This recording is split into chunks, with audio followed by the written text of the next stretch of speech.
حضرت عثمان غنی فرمایا کرتے تھے میں اپنے گھر کے اندر اپنے غسل خانے میں چار دیواری کے اندر بھی کپڑوں سمیت غسل کرتا ہوں، مجھے حیا کی ہے غسل خانے میں بھی کپڑے۔ اور سنو ایک اور بڑی بات اہم، آپ فرمایا کرتے تھے میری جو محرم عورتیں ہیں نا، محرم پھپھی خالہ،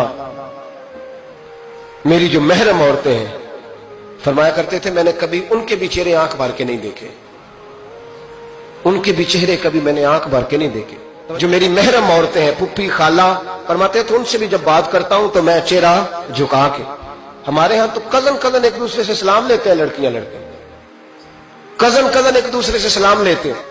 بچیاں آیا کرتی تھی تو میری کبھی کبھی مجھے بتایا جاتا تھا، میں نے ایک پابندی لگا دی، بچیاں جب مدرسے میں آتی تھی کہ جو دور سے بچی آئے اس کو جس آدمی کا نام لکھا ہو بتایا جائے وہی لینے آئے۔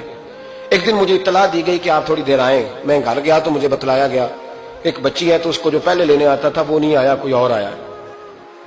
میں نے اس کے بھائی کو فون کیا کہ آپ لینے نہیں آئے، کہنے لگے یہ کزن ہے ہمارا، اس کے ساتھ بھیج دیں، آپ ہمارا ہی کزن ہے، خالہ زاد ہے۔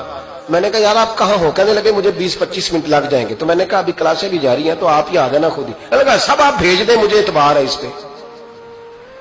میں نے اس کو ایک بات کہی جو آپ کو بھی کہتا ہوں، میں نے کہا یار تمہیں اعتبار ہے تو اللہ رسول کو اعتبار کیوں نہیں؟ انہوں نے کیوں غیر محرم بنایا؟ عجیب تماشا ہے، مجھے پھپھی ذات پہ، خالہ ذات پہ، ماموں ذات پر اعتبار ہے، نبی پاک کو کیوں نہیں؟ آپ کو زیادہ پیار ہے لوگوں سے یا نبی پاک کو امت سے زیادہ پیار ہے؟ کیا مطلب تماشا ہے، کیا مزاج بنا لیا میں نے اور آپ؟ نبی پاک نے ایک شخص پر اعتبار نہیں کیا پر میں اس سے پردہ کرو، آپ نے اور میں نے کیسے کر لیا؟ نبی پاک نے خالہ ذات، پھپھی ذات، دیور پر، جیٹ پر، سالے پر، بہنوئی پر اعتبار نہیں کیا، پابندی لگا دی، تو نے کیسے کیا؟ تیرے دل میں زیادہ درد ہے، تو زیادہ دین کو سمجھنے لگا ہے، انسانیت زیادہ اچھل آئی ہے تیرے اندر، اعتبار کیا ہو؟ یاد رکھنا دنیا میں جتنے گھر تباہ ہوئے ان لوگوں کی وجہ سے نہیں ہوئے جن پر اعتبار نہیں تھا، ان کی وجہ سے ہوئے جن پر اعتبار تھا۔ گھر کا بھیتی لنکا ڈھائے، باہر والے آ کے کبھی بھی گھر میں کوئی نقب زنی نہیں کرتے، جب بھی کرتے ہیں اعتبار والے کرتے ہیں۔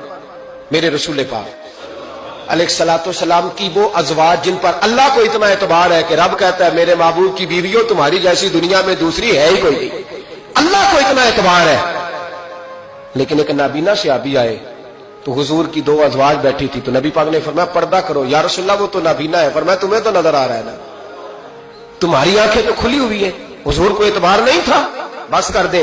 سب سے بڑا ظالم وہ ہے جو کہتا ہے مجھے بیٹی پہ اعتبار ہے، وہ ظالم ہے، وہ اپنی بیٹی کے ساتھ ظلم کر رہا ہے۔ جو کہتا ہے مجھے اعتبار ہے، کالج جا رہی ہے، یونیورسٹی جا رہی ہے، اکیلے آ جا رہی ہے، مجھے اعتبار ہے، یہ ظلم کر رہا ہے بچی کے ساتھ۔ وہ تو بچی ہے، اس کا تو ذہن کمزور ہے، ہو سکتا ہے صاف دل ہو لیکن سامنے جو شیطان چوکوں میں گلیوں میں دائیں بائیں گھوم رہے ہیں وہ تو صاف دل نہیں ہے نا، وہ تو معصوم طبع نہیں ہے نا۔ تو بعض اوقات بڑے اچھے نفیس بچے بھی شیطانوں کا شکار ہو جاتے ہیں، خدا کا خوف کرے۔ حضرت عثمان غنی کی زندگی، حضرت عثمان فرماتے ہیں جو محرم عورتیں تھیں ان کی طرف بھی آنکھ بھر کے نہیں دیکھا، اس لیے کہ وہ خاتون ہے، میں مرد ہوں، میری حیا مانو۔